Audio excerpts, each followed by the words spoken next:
ఉదయం నిద్ర లేవగానే బ్రష్ చేసుకుంటాం అంతేనా? మౌత్ వాష్తో నోటిని 1-2 సార్లు పుక్కిలిస్తూ ఉంటాం. మరి నోట్లో బ్యాక్టీరియాను చంపేసి నోరంతా సువాసన వెదజల్లే ఈ మౌత్ వాష్లను రోజు వాడచ్చా? వీటిని మోతాదుకు మించి వాడితే సమస్యలేమైనా ఎదురవుతాయా? ఈ ప్రశ్నలకు అవుననే సమాధానం చెబుతున్నారు నిపుణులు. మౌత్ వాష్ వాడకం గురించి, వాటిని అతిగా వాడడం వల్ల తలెత్తే అనర్థాల గురించి ఇప్పుడు తెలుసుకుందాం. మౌత్ వాష్ ప్రయోగాలు అలాగే టూత్ బ్రషింగ్ ప్రయోగాలు డిఫరెంట్గా ఉంటాయి. సో మనం టూత్ బ్రషింగ్తో కొన్నిసార్లు మనకు పళ్ళ మధ్యలో ఇరుక్కునే మనం తొలగించనివి మనం మౌత్ వాష్తో తొలగించవచ్చు. రెండోది, స్పెషల్గా మనం మధ్యాహ్నం తర్వాత ఏమైనా తిన్న తర్వాత ఆహారం ఇరుక్కుంటుంది లేదంటే మళ్ళీ దాని ఎఫెక్టివ్నెస్ పోతుంది అనుకున్నప్పుడు మౌత్ వాష్ వాడడం అనేది మనం చేస్తూ ఉంటాం. సో కొన్నిసార్లు ఇన్ఫెక్షన్ ఉన్న వాళ్ళకు కూడా కొన్ని యాంటీసెప్టిక్ మౌత్ వాషెస్ ప్రిస్క్రైబ్ చేస్తాం. అంటే చిగుర్ల వ్యాధి ఉన్న వాళ్ళు లేదంటే అల్సర్స్ ఉన్న వాళ్ళకి అలాంటివి డిఫరెంట్ మౌత్ వాషెస్ ప్రిస్క్రైబ్ చేస్తారు. సో మౌత్ వాష్ ఒకటి ఏంటంటే it's not an alternative for tooth brush, number 1. Number 2 ఏంటంటే దానికి డాక్టర్ ప్రిస్క్రిప్షన్తో మీరు ఎలాంటి మౌత్ వాష్ వాడాలనేది వాడినట్టయితే కరెక్ట్గా ఉంటుంది. So alcohol based mouth wash ఏంటంటే యాంటీసెప్టిక్ ఎఫెక్ట్ ఉంటుంది. సో వెంటనే మనకి యాంటీసెప్టిక్ ఎఫెక్ట్ అనేది ఈ ఆల్కహాల్ బేస్డ్ మౌత్ వాషెస్తో వస్తాయి.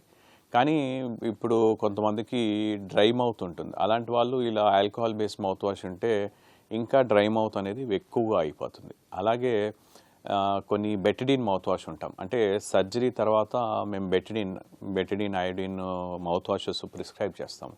ఆ సర్జికల్ సైటు అంటే అక్కడ దెబ్బ తగిలిన సైటు ఆ మౌత్ వాష్తో తగ్గిపోవాలని, మానుకోవాలని.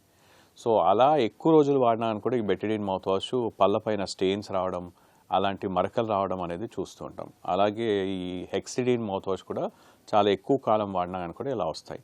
సో మౌత్ వాష్ని డైల్యూట్ చేస్తూ డాక్టర్స్ ప్రిస్క్రిప్షన్ ద్వారా వాడడం అనేది కరెక్ట్. నోటి పరిశుభ్రతలో ముఖ్యంగా మనం ఏంటంటే బ్రషింగ్ అనేది చాలా ఇంపార్టెంట్. సరైన పద్ధతిలో బ్రష్ చేయటము, గుండ్రంగా పైనుండి కిందికి మ్యాక్సిమం 2 to 3 minutes బ్రషింగ్ చేయటం.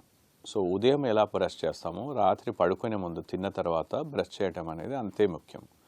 ఎందుకంటే మన తినే ఆహారం అంతా అందులో ఇరుక్కొని పళ్ళ మధ్య ఇరుక్కొని అవి అలాగే నిలువుగా ఉన్నట్టయితే అప్పుడు కుళ్ళి మనకి నోట్లో ఉండే రోగాలు, పిప్పి పళ్ళు కానీ చిగుల వ్యాధికి దారితీస్తాయి. అందుకోసం నైట్ టైం బ్రషింగ్ చాలా ఇంపార్టెంట్.